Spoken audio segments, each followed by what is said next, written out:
Este domingo vamos a tener un servicio un poco diferente a lo que normalmente nosotros hacemos. Generalmente comenzamos nosotros exponiendo Lucas en la primera hora y en la segunda hora estamos tratando temas doctrinales que están referidos a las doctrinas de la gracia. Pero esta mañana vamos a utilizar las 2 horas para explicar lo que es la elección divina. Entonces vamos a tratar temas doctrinales en las 2 horas, ¿ya?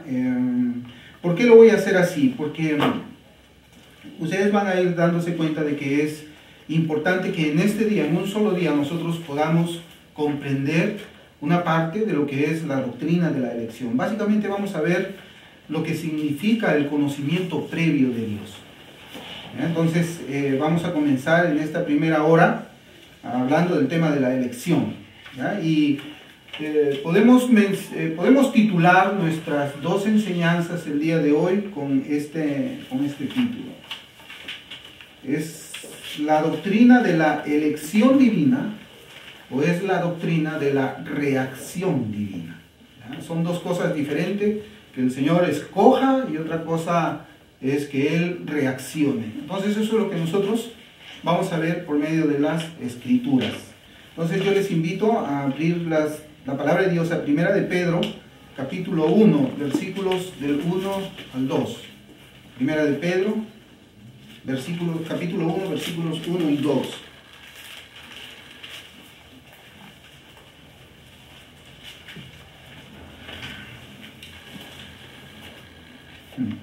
Bien. Entonces la palabra de Dios dice, yo voy a leer de la Biblia de las Américas, pero yo también tengo otras, estoy utilizando otras versiones, otras traducciones de la Escritura para que podamos comprender mejor algunos conceptos, algunos pasajes de la palabra de Dios explicados de una manera mucho más sencilla. Entonces, 1 de Pedro, capítulo 1, versículos 1 y 2. Pedro, apóstol de Jesucristo, a los expatriados de la dispersión en el Ponto, Galacia, Capadocia, Asia y Bitinia, elegidos según el previo conocimiento de Dios Padre, por la obra santificadora del Espíritu, para obedecer a Jesucristo y ser rociados con su sangre. Que la gracia y la paz os sean multiplicadas. Entonces, yo les decía que esta mañana pues vamos a comenzar con el tema de la elección divina.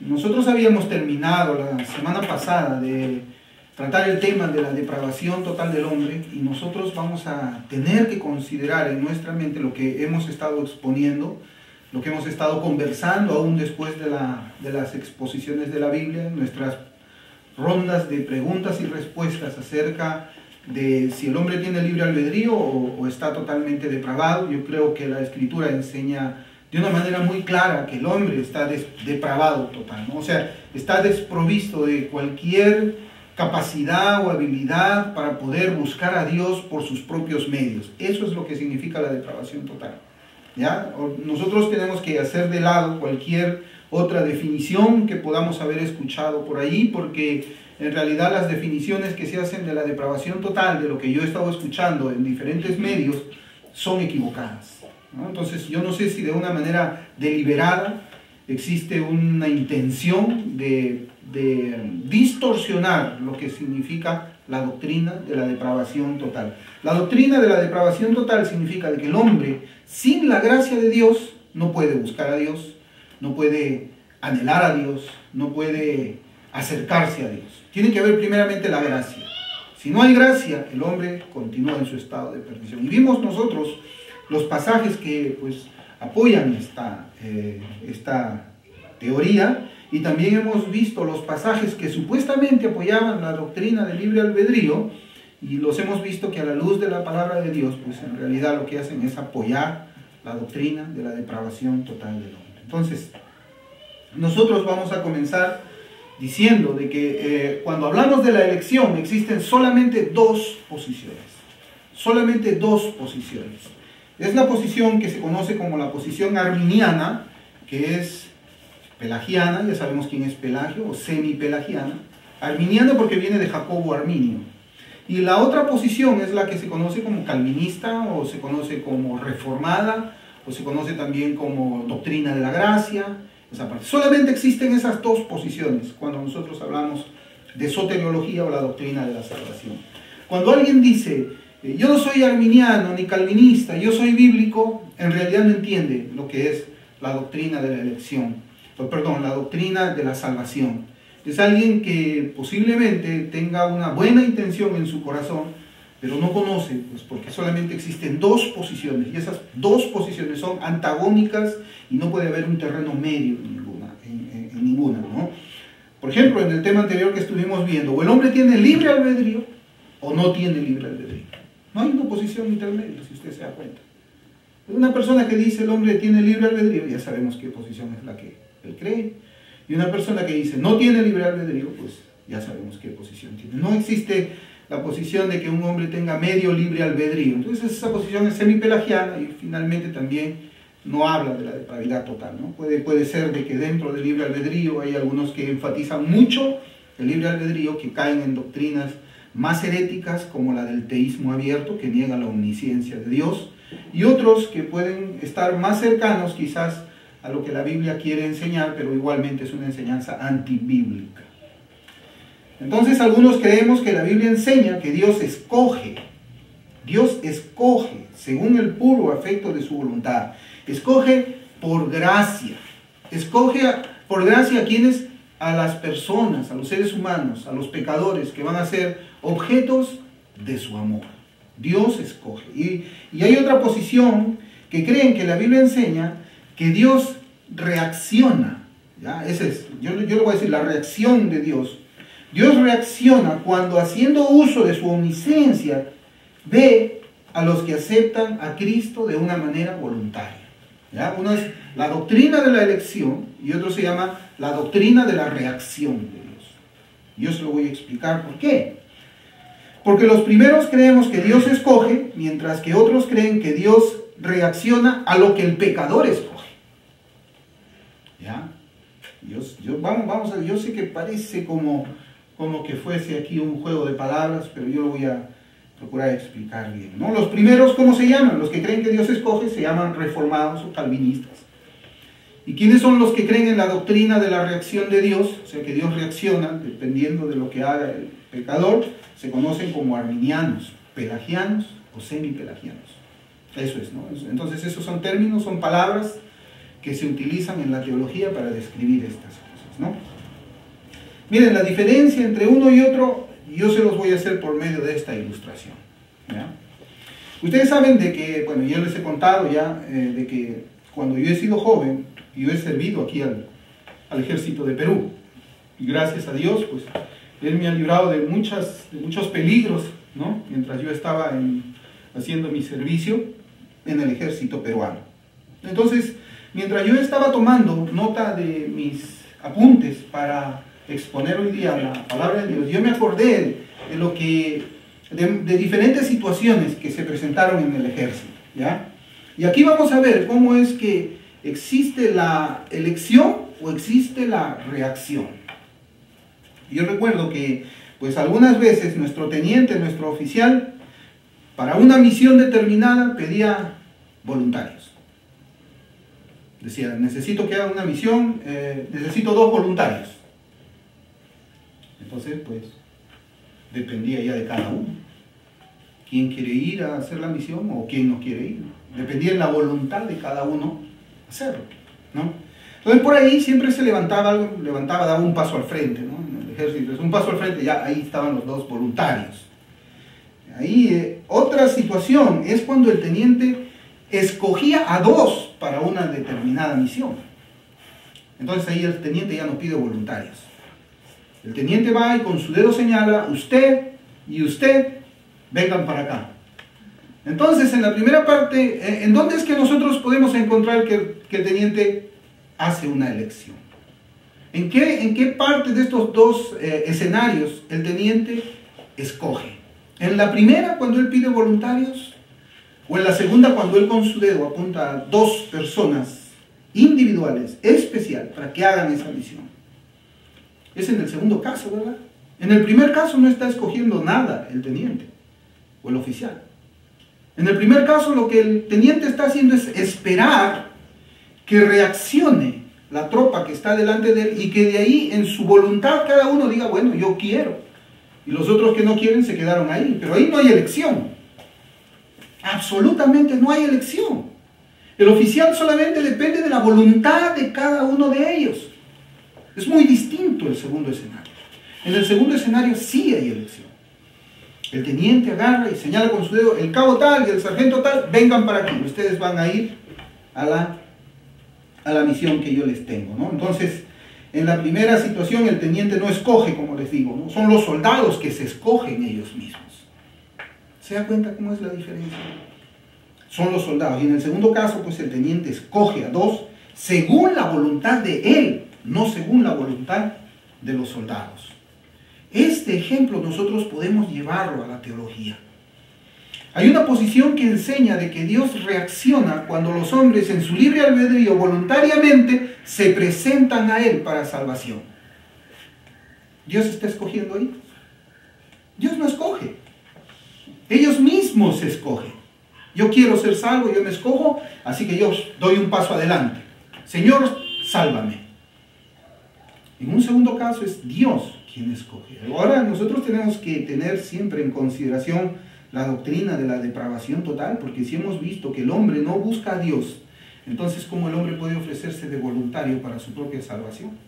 Si hemos visto que sin la ayuda del Espíritu Santo el hombre es ciego a toda la belleza de Cristo, es más, ama las tinieblas y aborrece a Cristo, entonces ¿cómo se puede presentar el hombre como voluntario para que lo salve? ¿Cómo puede escogerse él mismo?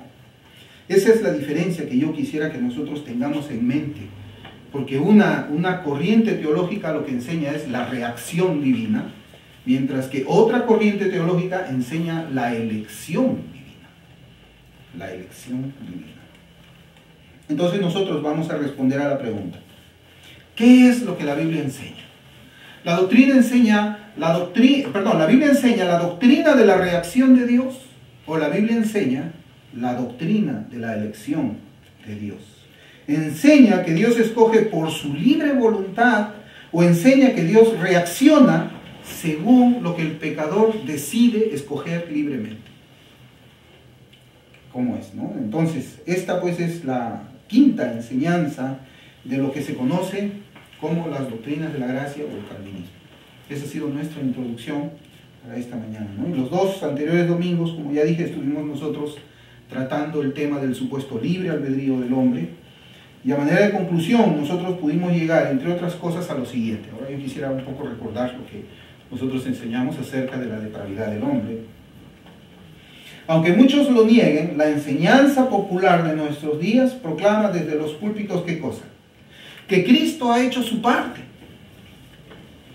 Cristo ya hizo su parte. Cristo hizo el 99.9% yendo a la cruz. Ahora te toca a ti el 0.1%. Eso es lo que se enseña. Nosotros a veces decimos, lo negamos, ¿no? Lo negamos nosotros.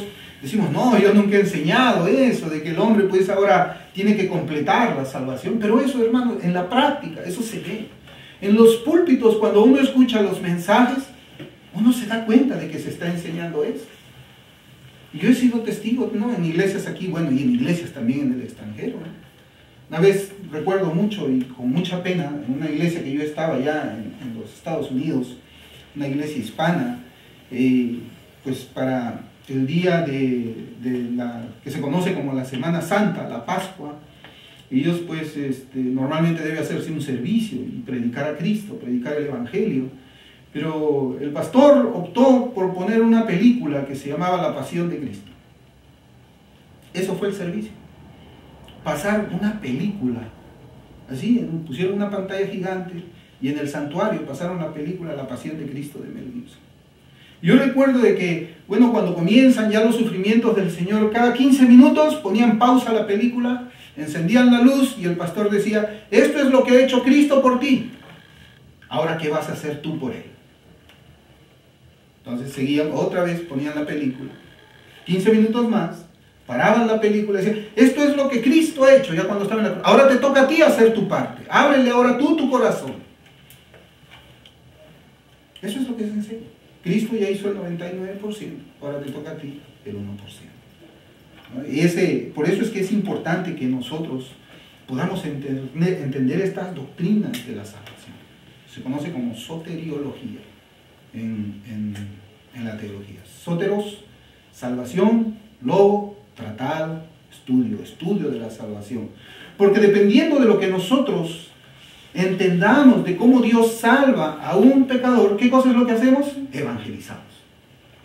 Si yo creo que el hombre tiene libre albedrío, mi forma de evangelizar va a ser tratar de convencerlo a toda costa de que haga algo porque la salvación descansa en él mismo.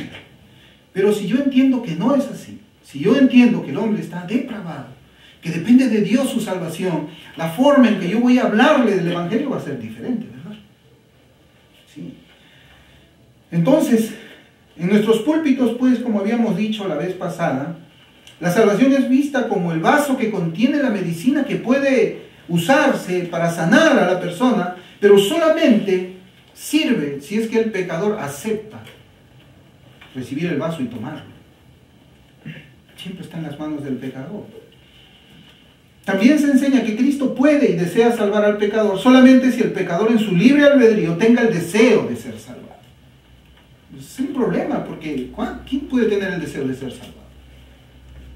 Dice, no depende del que quiere ni del que corre. ¿Por qué no depende del que quiere? Porque nadie quiere. No hay quien busque a Dios. No hay quien entienda. Romanos 1, del 10 al 18, son pasajes que golpean duramente lo que es el evangelismo moderno de nuestros días. Golpean el pelagianismo. Golpea el semipelagianismo, pero ellos no se dan cuenta. No hay quien entienda, dice. Entonces, puedo decir yo entendí el mensaje del evangelio. Yo puedo decir así, por mí mismo yo lo entendí. ¿No? Si yo creo eso, entonces la Biblia está equivocada. La Biblia debe decir, algunos entienden, no es cierto. Cuando dice, no, yo busqué a Cristo por mi propio libre albedrío, se ha equivocado la Biblia, porque acá dice, no hay quien busque a Dios, dice, ninguno. El Señor Jesucristo, nadie puede venir a mí, dijo. No, se ha equivocado de repente, porque yo sí, mira, yo sí lo hice. Yo soy más inteligente que los demás. Y todas esas enseñanzas que nosotros hablamos, ¿no?, de que la salvación depende del pecador, contradicen, hermanos, muchos pasajes de la Escritura. Muchos. Efesios 2, del 1 al 5, vimos nosotros que dice claramente que todos los hombres están muertos espiritualmente. Juan 3, del 19 al 21, enseña que los hombres aborrecen la verdad. Juan 15, versículos 18 y 24, afirman que los pecadores aborrecen a Cristo y al Padre. Juan capítulo 1, versículos 4 y 5, dice que los pecadores habitan en tinieblas. Ezequiel 11, 19, dice que los pecadores tienen un corazón de piedra. Primera de Corintios, capítulo 2, versículo 14, enseña que los pecadores no pueden comprender la verdad espiritual. Entonces, ¿cómo hacemos? ¿Qué hacemos con estos pasajes de la Escritura? Lo que pasa es que esto ofende al orgullo y terminan abandonando las personas que se ven ofendidas en su orgullo, terminan abandonando lo que la Escritura dice y se mueven ¿a dónde? A lógicas humanistas, nada más, ¿no? A lo que es el humanismo, es la doctrina centrada en el hombre, es la religión. Ya no estamos hablando de teología, porque la teología es la enseñanza de la Escritura centrada, basada en la persona de Dios. Ahora nosotros vivimos un tiempo en que la religión está dentro de los templos evangélicos, porque la teología se desarrolla, se mueve, centrada en el hombre. Y ama en Dios. El hombre es ahora la máxima expresión en la Escritura, no Dios. Las lógicas pues humanistas, como la doctrina pelagiana, semipelagiana, arminiana, afirman ¿qué cosa? Que Dios sería injusto si mandase algo al hombre y el hombre no tenga en sí mismo la capacidad de hacerlo. Eso es un razonamiento lógico, humano. Dicho de otra manera positiva, si Dios le ha mandado algo al hombre es porque el hombre es capaz de hacerlo. Y saben, hermano, esto se enseña. No podemos decir que no. No podemos nosotros cegarnos, cerrar nuestros ojos y decir, no, acá no se enseña así. Se enseña porque saben que muchas personas me lo han dicho. Muchas. Hermanos sinceros, yo no estoy diciendo que sean personas que no conozcan a Dios. Hermanos sinceros, me lo han dicho así. Solo que ellos no saben de dónde o quién lo dijo antes que ellos y cómo se llama lo que ellos dicen. Y seguramente que si yo les digo eso se llama pelagianismo, decir no, eso es bíblico. Pues bueno, nosotros terminamos viendo que la doctrina de la depravación total es muy importante, valiosa y preciosa, ya que cuando es enseñada correctamente, ¿qué sucede? Prueba que la salvación es solamente por gracia. Por gracia. Eso es lo que prueba, ¿no? Y de esto nosotros vamos a tratar el día de hoy, después de ver lo que la Biblia dice acerca del hombre, que el hombre es incapaz de hacer algo que pueda contribuir a su propia salvación. Entonces ahora viene la pregunta, ¿cómo se salva el hombre? Si el hombre es incapaz de buscar a Dios, si el hombre es incapaz de entender el mensaje del Evangelio por él, entonces ¿cómo se salva? ¿Cómo es que nos ha salvado Dios? ¿Por qué nosotros ahora estamos sentados en los lugares celestiales? ¿Qué hicimos nosotros para ser trasladados del reino de las tinieblas al reino de la luz? Esa es ahora la pregunta que nosotros tenemos que responder. ¿Cómo Dios nos salvó? Si éramos incapaces nosotros mismos. Vamos a Romanos un momento. Capítulo 8, vamos a leer versículos 29 y 30. Romanos.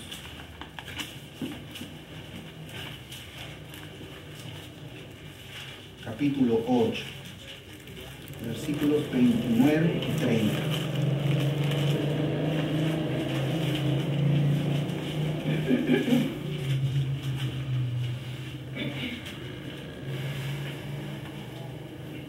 Dice la Escritura, porque a los que de antemano conoció, también los predestinó a ser hechos conforme a la imagen de su Hijo, para que Él sea el primogénito entre muchos hermanos.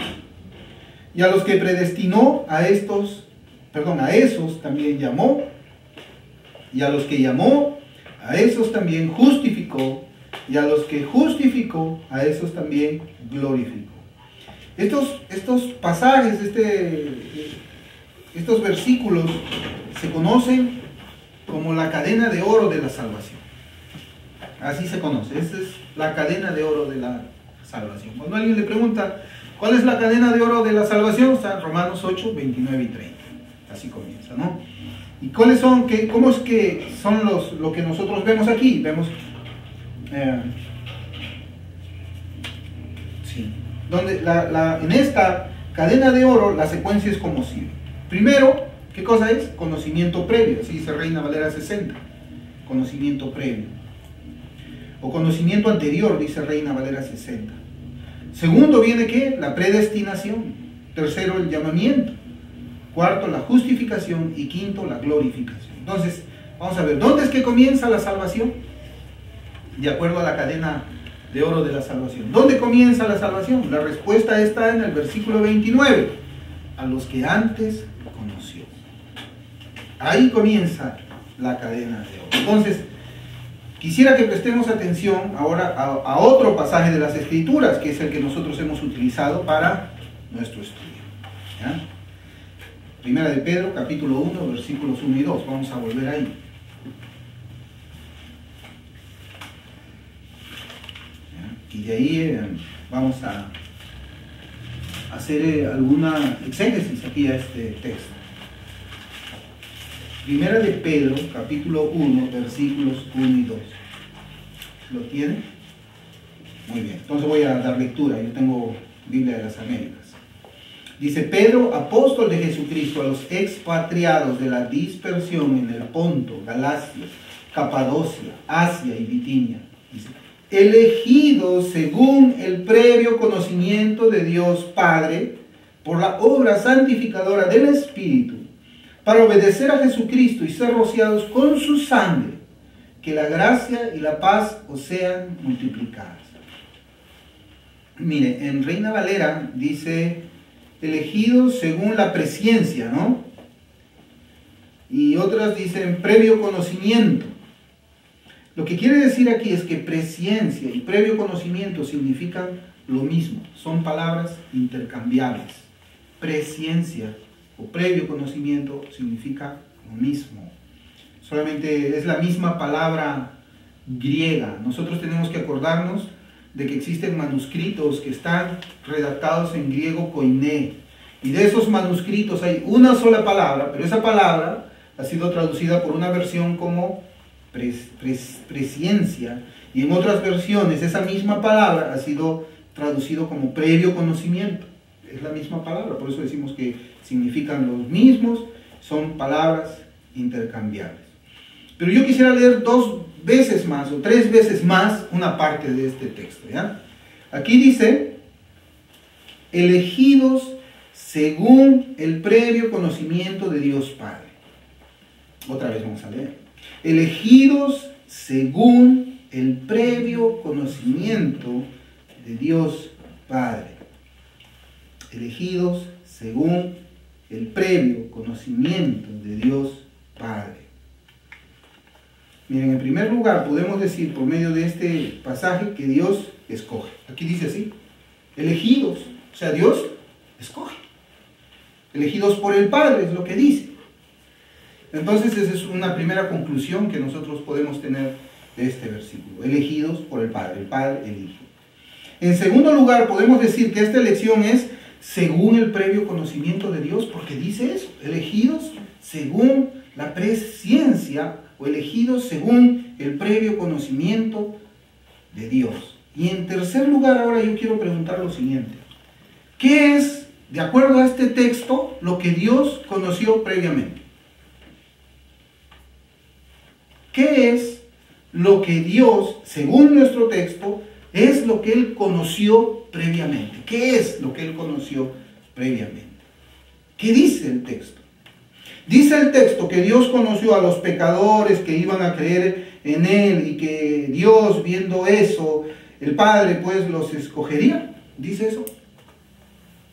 ¿Dice eso?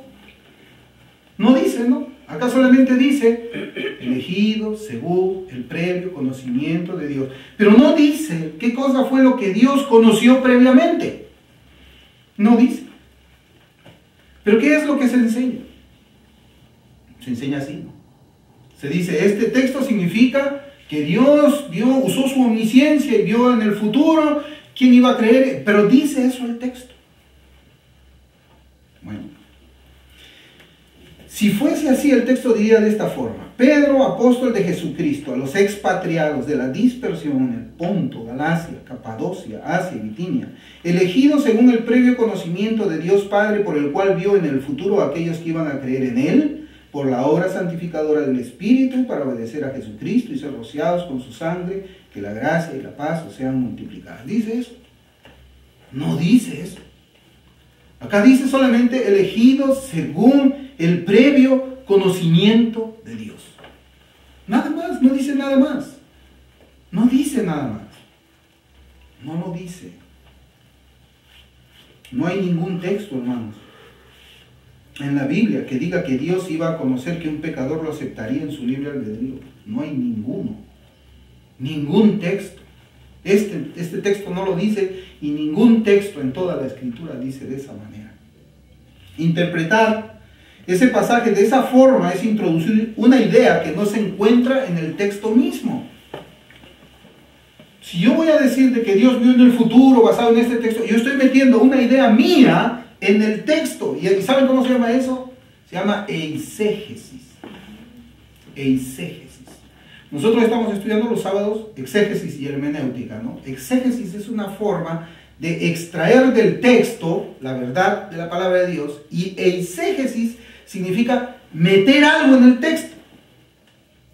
Entonces, cuando yo digo de que Dios eligió conforme a la visión que tuvo en el futuro basado en este texto, yo estoy haciendo una exégesis, estoy poniendo una idea que no dice en el texto, en este de 1 de Pedro, y no dice en ninguno. En ningún texto de la Escritura dice eso. Y yo los desafío a que lo busquen. Esto es un razonamiento que no procede de la Biblia, sino de una lógica humanista que postula que el hombre debe creer primero para nacer de nuevo.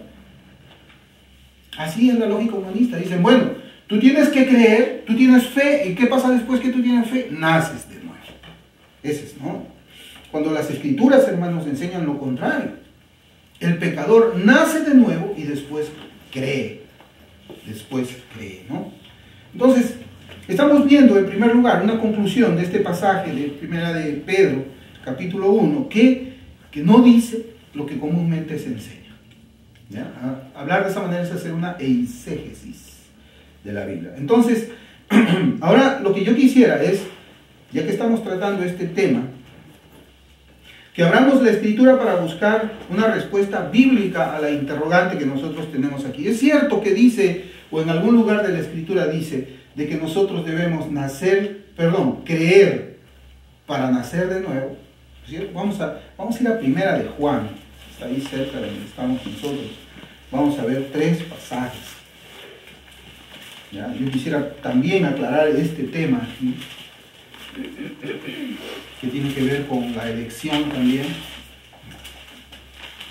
En Primera de Juan, capítulo 5, versículo 1, yo voy a leer de la Biblia de las Américas, y a ver uno de ustedes, hermanos, a ver si puede leer de lo que dice Reina Valera 60.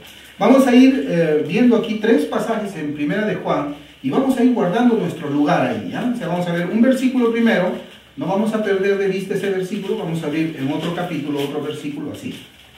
Primera de Juan, capítulo 5, versículo 1.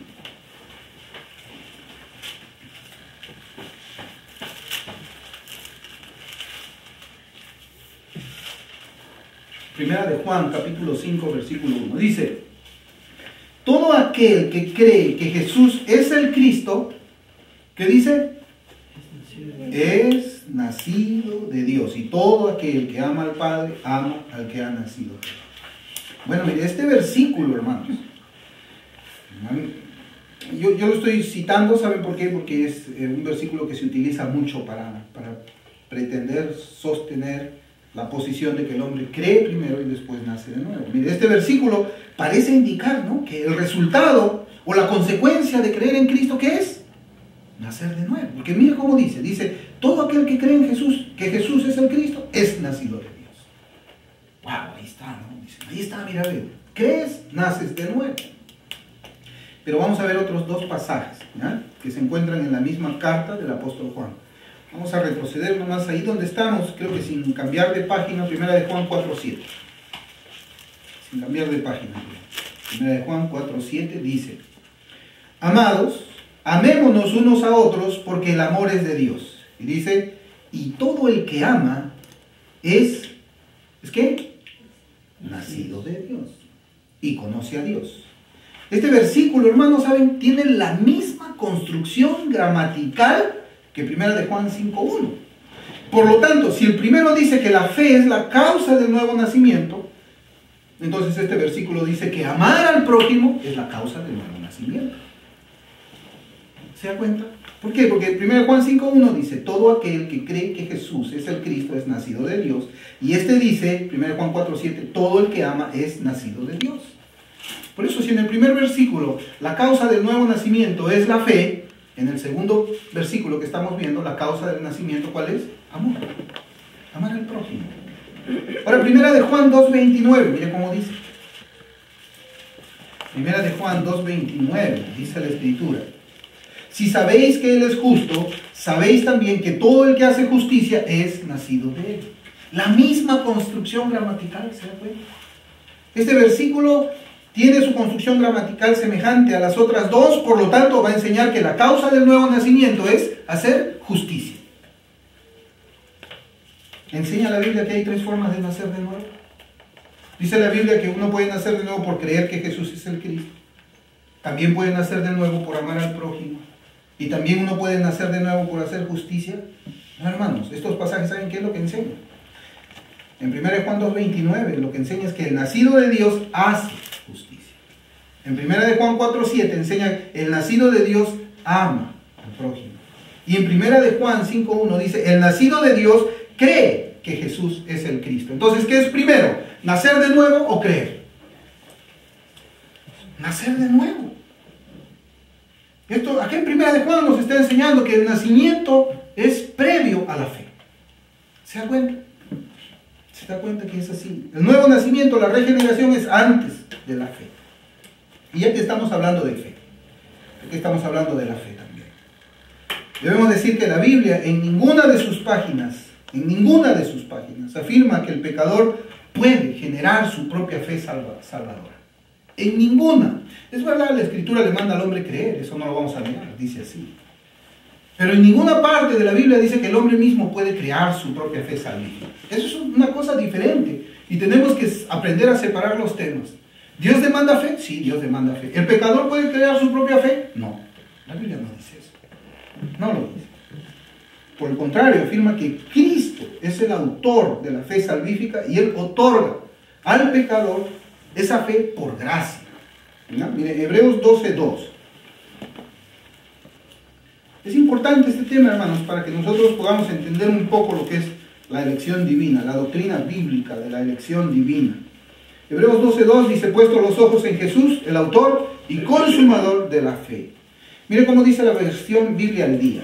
Dice, fijemos la mirada en Jesús, el iniciador y perfeccionador de nuestra fe. De nuestra fe, dice. La versión castellana dice, fija nuestra mirada en el jefe iniciador y consumador de la fe, Jesús. La versión Jeremías de 1976 dice, fijos los ojos en Jesús, el que inicia y consuma la fe. Dios habla hoy del 2002, dice, fijemos nuestra mirada en Jesús, pues de Él procede nuestra fe y Él es quien la perfecciona. Palabra de Dios para todos dice, fijemos nuestra mirada en Jesús, en quien empieza y termina nuestra fe. Ahora, esa palabra autor que leemos nosotros en este pasaje es la traducción del griego archegos. Y Dios la ha utilizado en 3 pasajes más, se ha utilizado esa palabra archegos, autor. Cuando dice de que Cristo es el autor de la fe, está diciendo Cristo es el archegos de la fe. En Hechos 3:15 dice, y disteis muerte al autor de la vida, archegos. ¿Quién es el autor de la vida? ¿Por qué tenemos vida nosotros? ¿De quién viene la vida? ¿De nosotros mismos? Nuestra vida viene de Dios. Él es el archegos de nuestra vida, Él es el archegos de nuestra fe, Él es el autor. Dice, y disteis muerte al autor de la vida, al Dios, al que Dios resucitó de entre los muertos, de lo cual nosotros somos testigos. Otro pasaje donde se usa es, a este Dios exaltó a su diestra como príncipe, esa palabra es archegos, y salvador para dar arrepentimiento a Israel y perdón de pecados. ¿Por qué archegos aquí? Porque fíjense, ¿qué cosa es lo que hace Cristo aquí? Cristo da arrepentimiento. Él es el autor del arrepentimiento. ¿Se ve? Hebreos 2:10 dice, porque convenía que aquel para quien son todas las cosas y por quien son todas las cosas, llevando muchos hijos a la gloria, hiciera perfecto por medio de los padecimientos al autor de la salvación de ellos. Autor de la salvación de ellos es archegos.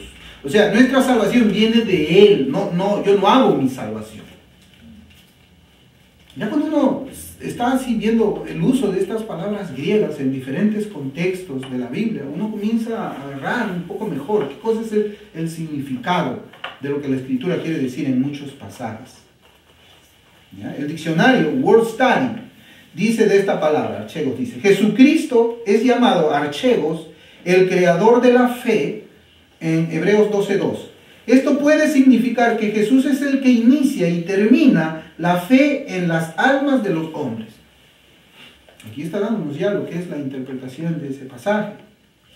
Y archegos, hermanos, es una palabra que no puede ser utilizada más que solamente para la persona de Cristo. Solamente Cristo puede ser archegos de la fe. Solamente Cristo puede ser archegos de la vida. Solamente Cristo puede ser archegos de la salvación. Él es el autor solamente. Entonces, cuando vamos a hablar de fe, tenemos que comenzar reconociendo esto. Que la fe no es mía, en ningún pasaje de la Biblia dice eso. Pero sí la Biblia enseña que la fe es de Cristo. Cristo es el autor, Cristo es el que la entrega, Cristo es el que nos regala la fe. Nos la da por gracia, eso enseña la Biblia. Por encima de cualquier cosa que yo pueda estar pensando, o haber escuchado, o haber durante muchos años leído en muchos libros.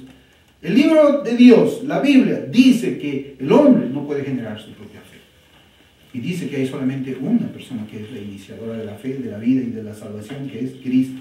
Y nótense que vida, salvación, arrepentimiento y salvación, esas 4 cosas están relacionadas con la doctrina de la salvación, donde Cristo es el archegos, arrepentimiento también. En consecuencia, hermanos, el pecador no puede ser archivos de su fe salvífica, sino un simple receptor de ellos. El pecador se pone así, con las manos de esta forma. ¿Para qué? Para recibir fe, para recibir arrepentimiento, para recibir salvación. De dentro no sale nada, es de Dios hacia nosotros, no es del hombre hacia Dios. El hombre no inicia nada, el hombre no hace nada en su salvación. Por eso Efesios 2:8 dice, porque por gracia habéis sido salvados por medio de la fe. Pero la salvación acá dice que es por gracia. Dice así, por gracia habéis sido salvados. Ahora si dijera, por fe habéis sido salvados, es diferente. Entonces a veces, a mí me sorprende cuando yo a veces estoy leyendo algunos comentarios, ¿no?, en las redes sociales, y ponen así, porque por gracia habéis sido salvados, y ponen con mayúsculas, por medio de la fe. O sea, resaltan ahí, por medio de la fe, por medio de la fe. Yo resaltaría más bien, le pondría resaltador y negrita, por gracia. Sino que la gracia ofende. La gracia es un escándalo para el pecador. La gracia elimina cualquier mérito humano, cualquier obra humana, cualquier fe, cualquier cosa que el pecador cree que tiene que contribuir para su propia salvación. Por eso el pecador en su orgullo busca algo. ¿Cómo? A ver, yo tengo que ser el originador de mi fe. Eso es. Filipenses 1:29, mire cómo dice la versión Biblia en lenguaje sencillo. Filipenses 1:29, voy a leer Biblia en lenguaje sencillo. Dice, Dios les ha dado a ustedes el privilegio de confiar en Cristo y también de sufrir por Él. Es un privilegio tener fe, porque es Dios quien nos la ofrece a nosotros, quien nos la da. Hechos 14:27, la versión Dios habla hoy del 2002, Hechos 14:27, voy a leer de otra versión, Dios habla hoy, dice, al llegar a Antioquía, reunieron a los de la iglesia y les contaron todas las cosas que Dios había hecho con ellos, y cómo el Señor había abierto la puerta a los no judíos para que también pudieran creer. Aquí está diciendo de que Dios abre la puerta a los gentiles. O otra versión dice, Dios abrió la puerta de la fe a los gentiles. Esta versión lo dice muy interesantemente, que Dios ha abierto la puerta a los no judíos para que también ellos puedan creer. Nosotros sabemos que cuando Dios abre una puerta, ¿el hombre la puede cerrar? No. Y cuando Dios cierra una puerta, ¿el hombre la puede abrir? No. Es Dios el autor de la salvación. Hechos 18:27 también.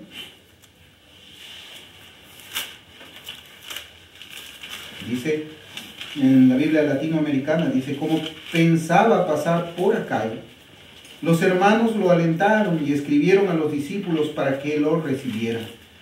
De hecho, cuando llegó, ayudó muchísimo a los que la gracia de Dios había llevado a la fe. ¿Cómo dice? La gracia de Dios había llevado a la fe. Como dice Reina Valera 60, los que por gracia habían creído. Es la gracia, hermanos. La fe es una gracia de Dios. Es una gracia. Entonces, pues las Escrituras nos demuestran ¿qué cosa? Que la fe es un regalo de Dios y que esta no es la causa del nuevo nacimiento. Así que cuando nosotros, si regresamos otra vez a 1 de Pedro 1 y 2, cuando dice escogido según el previo conocimiento de Dios, no puede estar diciendo que el hombre cree por sus propios méritos y que Dios vio en el futuro. Eso no está ni en el texto y ni en la Biblia siquiera. Porque estos versículos desbaratan esa clase de pensamiento teológico. No lo está, no lo está. Nosotros ya dijimos al inicio de esta enseñanza, y otra vez tenemos que recordar esto de la depravación total, Efesios 2:1-5, que dice que los hombres están muertos espiritualmente. Juan 3:19-21 enseña que los hombres aborrecen la verdad. Y hemos visto muchos y muchos pasajes que nos enseñan eso. No podemos nosotros, como yo les decía, ¿no?, continuar viendo lo que es la teología si es que no guardamos las doctrinas, todas las doctrinas en nuestros pensamientos. Ahora, otra vez la pregunta, si los pecadores no pueden comprender las verdades espirituales, como dice 1 Corintios 2:14, entonces ¿cómo pueden creer para salvación? ¿Cómo es que yo creí? Si estamos viendo todo eso en la Biblia, ¿Cómo? A ver, ¿cómo? Miren, segunda de Tesalonicenses, capítulo 3, versículo 2, dice la Escritura.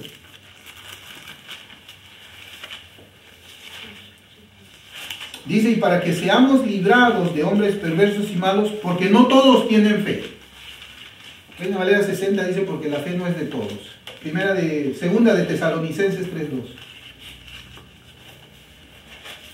Segunda de Tesalonicenses 3:2 dice, y para que seamos librados de hombres perversos y malos, porque no todos tienen fe. ¿Qué? ¿Cómo es eso que no todos tienen fe? Miren, John Gill es un comentarista bautista del siglo XVIII, me parece, 17, 18. Él dice de este versículo lo siguiente, preste atención. Él dice, ningún hombre tiene fe de sí mismo, sino que es don de Dios y por la operación de su Espíritu, y es solo dada a los elegidos de Dios, que son ordenados para vida eterna, y por lo tanto se le llama la fe de los elegidos de Dios. Todos los hombres no la tienen, nadie más que las ovejas de Cristo, y la razón por la que otros no la tienen es porque no son sus ovejas. ¿Qué es lo que está citando acá John Gill? Está citando Hechos 13:48. Hechos 13:48 dice la Escritura. Oyendo esto, los gentiles se regocijaban y glorificaban la palabra del Señor y creyeron cuantos estaban ordenados a vida eterna. Por eso dice de que la fe es solamente de quienes, de los escogidos de Dios. La fe es de las ovejas de Dios. Miren, la Nueva Biblia de los hispanos dice así. Oyendo esto, los gentiles se regocijaban y glorificaban la palabra del Señor y creyeron cuantos estaban ordenados a vida eterna. Igual. Y aquí vemos, hermanos, que solamente van a creer aquellos que han sido destinados para vida eterna. Solamente ellos van a creer. ¿Se dan cuenta cómo dice este pasaje? Y de esto podemos afirmar que la ordenación o destinación a vida eterna es antes que la fe. Es antes que la fe también. Y que la fe no es la causa de la ordenación o destinación o predestinación para salvación. O sea, no es que Dios me escogió porque vio fe en mí. Estos pasajes lo desbaratan, ¿se da cuenta? Estos pasajes derriban ese argumento. ¿Cómo es que yo voy a creer para ser escogido y luego de ser escogido predestinado? No, primero yo soy escogido, predestinado y después viene la fe. Porque solamente van a creer ¿quiénes? Los predestinados, los escogidos. Entonces, primera de Pedro, capítulo 1, versículos 1 y 2, que nosotros estamos viendo, no pueden interpretarse de esa manera. Es hacer eisegesis. Estamos poniendo ideas en la Biblia que no están allí. Por eso los apóstoles dijeron algo en Lucas 17:5. Lucas 17:5.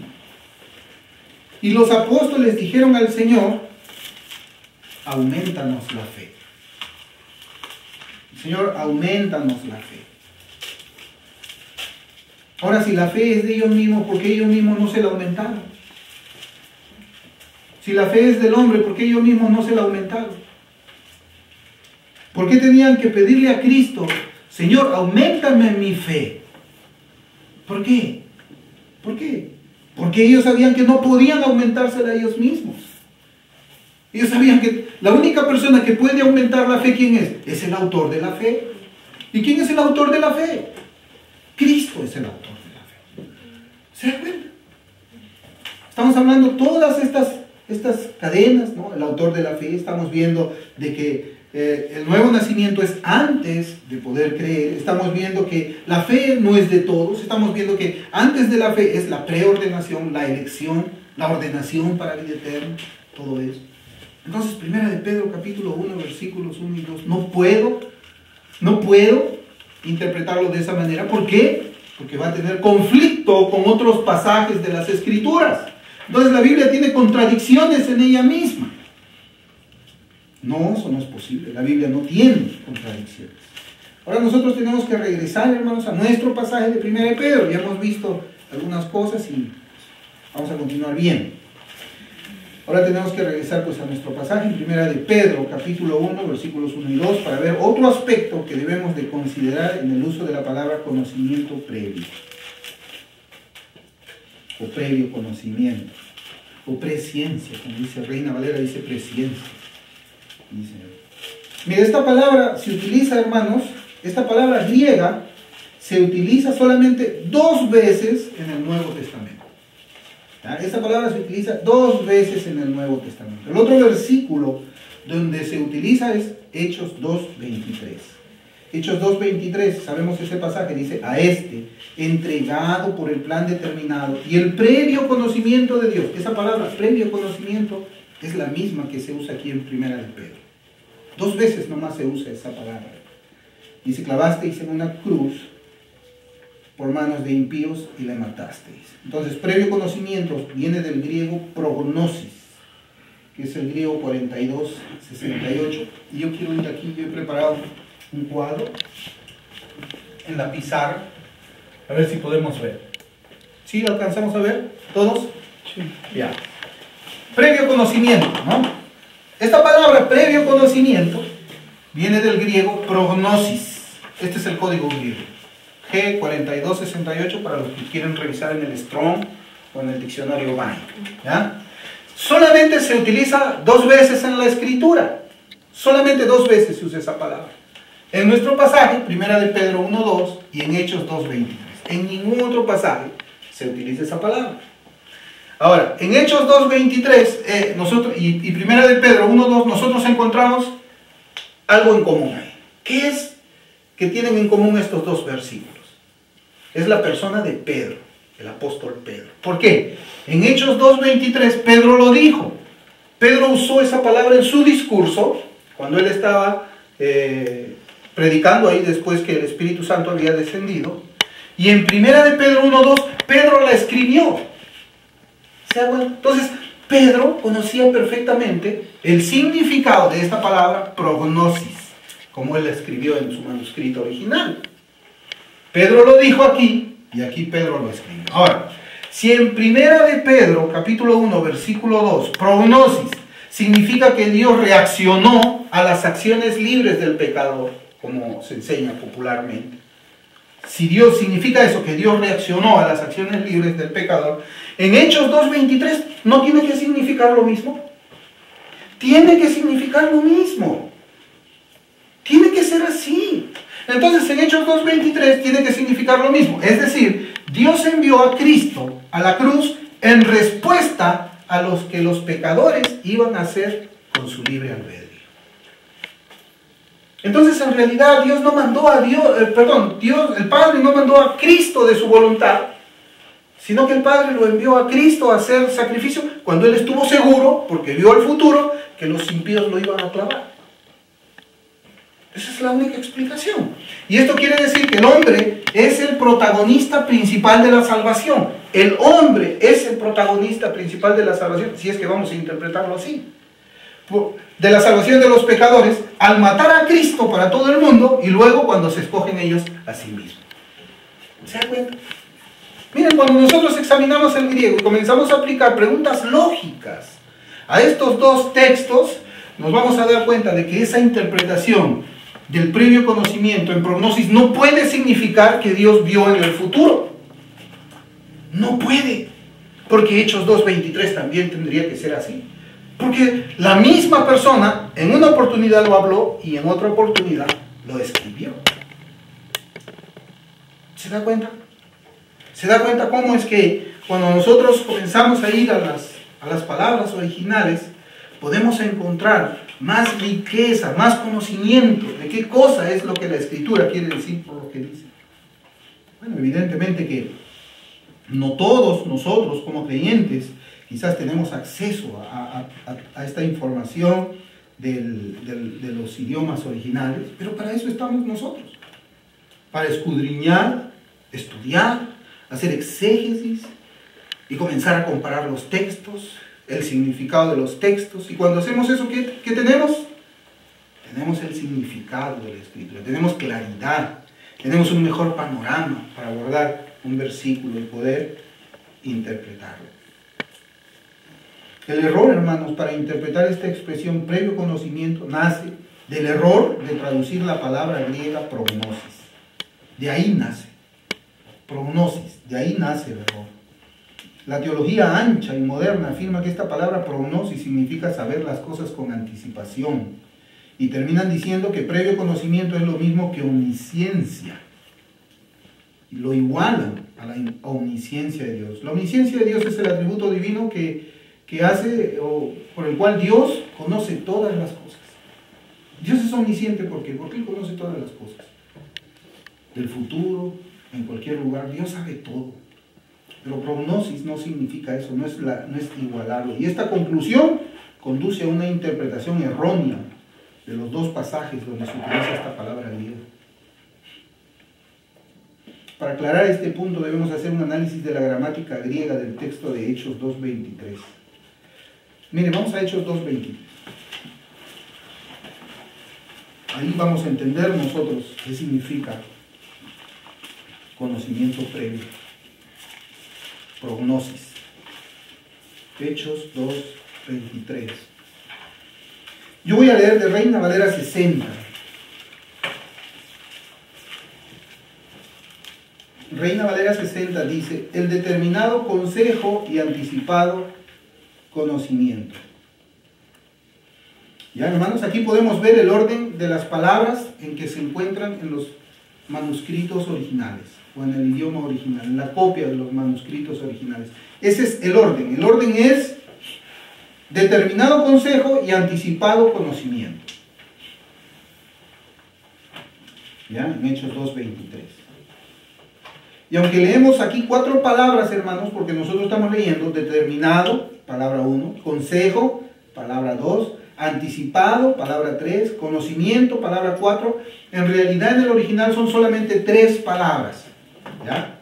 Es la palabra que dice determinado, la palabra que dice consejo y la palabra que es prognosis, ¿ya? Que se ha tenido que traducir usando 2 palabras. Anticipado conocimiento en el griego es una sola palabra. ¿Ya? Después de consultar, hermano, la construcción de esta serie de palabras en el idioma griego, los resultados son como sigue. Miren cómo es la construcción gramatical.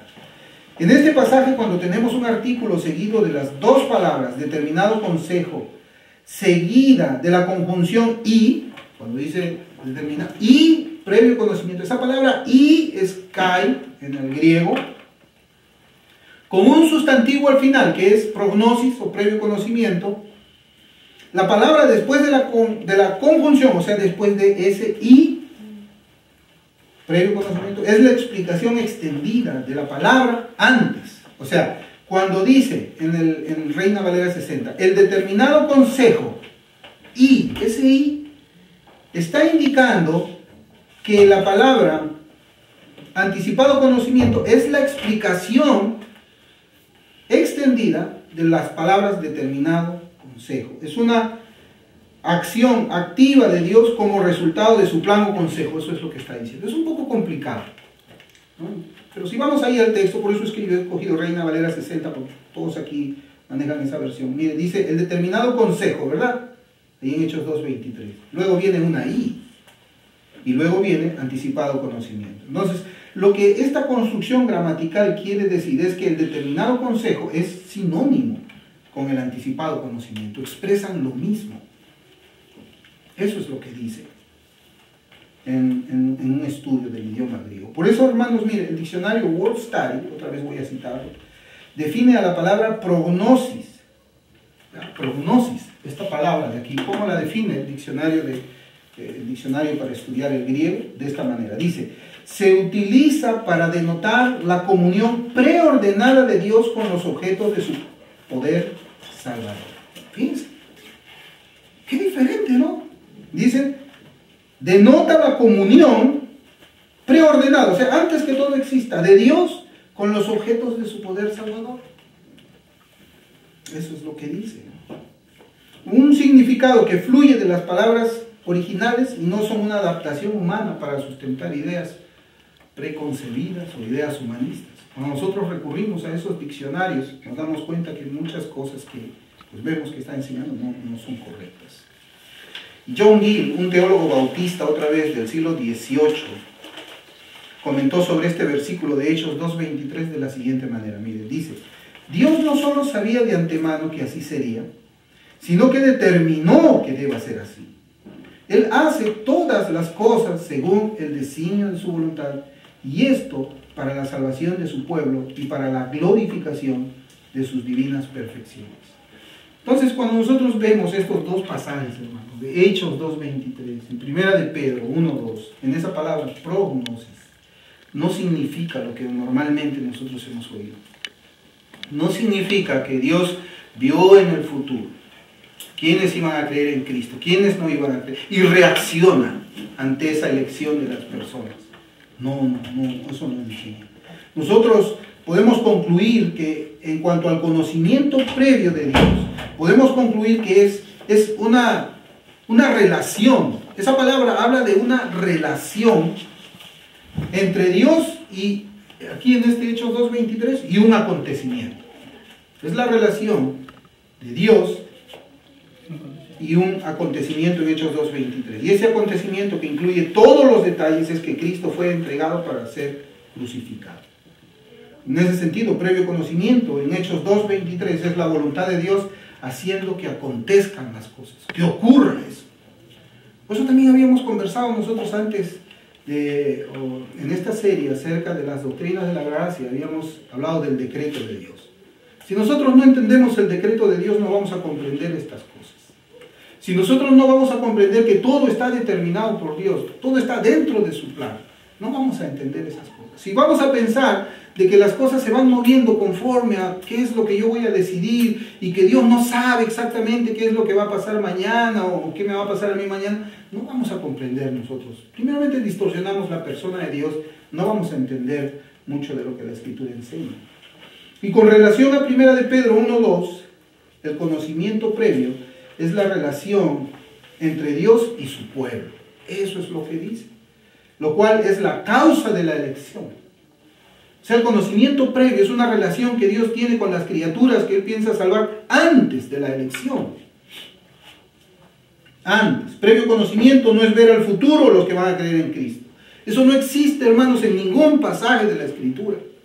No existe. No existe. Yo soy muy enfático en esto porque no existe. No lo hay. Dios conoció previamente a su pueblo, como dice Romanos 8:29, y de eso vamos a hablar en la siguiente oportunidad. Vamos a hablar ahora, luego de Romanos 8:29, pero tenemos que estar nosotros claros. La doctrina de la elección, hermanos, es una doctrina muy hermosa. Solamente que tenemos que a veces escarbar un poco para encontrar el oro, ¿no? Para encontrar qué es lo que significa. Y conocimiento previo significa que Dios nos amó antes de que todo fuera creado, y de que ese amor es la causa de la elección. Eso es lo que significa, eso es lo que dice.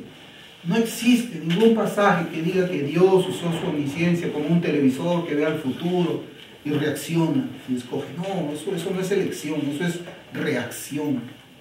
Y eso vamos a continuar viéndolo en la segunda parte de nuestra meditación para hoy. Entonces vamos a orar. Señor Santo, gracias te damos, Padre, por tu palabra, Señor. Sabemos que, Señor, a veces las interpretaciones que vienen a nuestros oídos no están, Señor, apoyados por versículos de tu palabra, sino más bien por ideas humanistas, Señor, que tratan de poner al hombre como el protagonista principal de la salvación, procurando llevarse parte de la gloria, Señor, que a ti te corresponde. Señor bendito, gracias por tu palabra, Señor. Ayúdanos. En el nombre de Jesús. Amén.